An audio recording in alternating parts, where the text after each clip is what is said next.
大家好，欢迎来到我们画质体验跟我们游戏的实验的一个环节哦。那我们主要就是来比对我们两边 OLED 电视的一个第一个部分，我们现在在画面在移动的时候，我们的画面的一个切换、一个更新的部分。那第二个就是说，我们如果在移动的时候，我们镜头如果在跑的话，你可以看到它这个画面在刷新的时候，我们的一个流畅度的呈现。那再来的话呢，我们想要再各位体验一下我们音效的一个部分。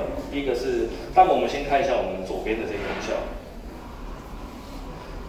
因为 OLED 我们不但要表现我们的画质的一个差距，我们还要看一下我们的，当然音效在我们表现的部分的话呢，我们的一个比较的环节。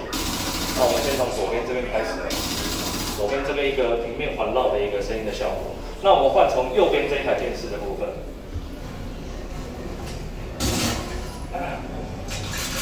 同样的，右边的部分的话，也是我们环绕的一个立体音效的效果。那我们等一下就可以来做我们的游戏的体验。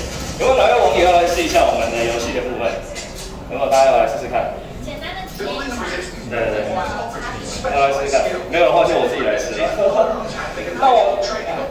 那我就先直接来做一个示范好了。那首先的部分的话呢，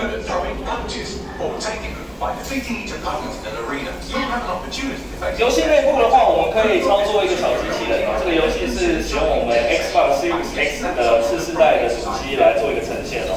第二个部分，我们的机器人在跳跃的时候，我们可以比较一下我们整个画面。在流畅度的一个刷新的部分的话的一个差距，我们可以看到右边对电视的部分的话，在一整个切换的流畅度的部分的话呢，是有一个做比较好的一个体现。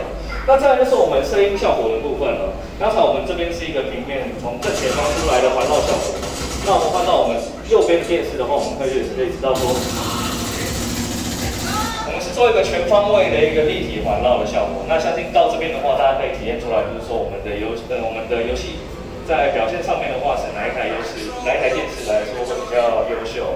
那我们右边的 HD 1500呢，就是刚才我们体验，我们刚才说到了第一个部分，我刚刚说它的环绕效果，音效的环绕效果的部分，就是在我们的电视的正上方有一个向上的投射扬声器。那我们这个喇叭的部分的话，我们在往上打出声音之后呢，会透过我们的天花板反弹到我们的玩家上面。那整体来说的话，音效的立体效果就会比说我们正前方的一个平面环绕还多了一个垂直的一个方向性。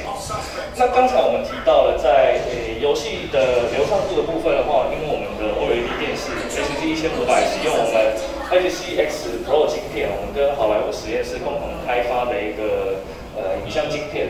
那针对在我们的画面的清晰度跟流畅度的部分呢，都做了一个比较好的一个支持哦。在针对说，我们比如说是我们的镜头这边在切换的时候呢，我们会很明显的感受到右边的 HD 1500呢，整体来说的话，在我们画面的切换会比较好的效果。那请问我们有朋友们有聆听那个汽车在楼下吗？因为警察在开单。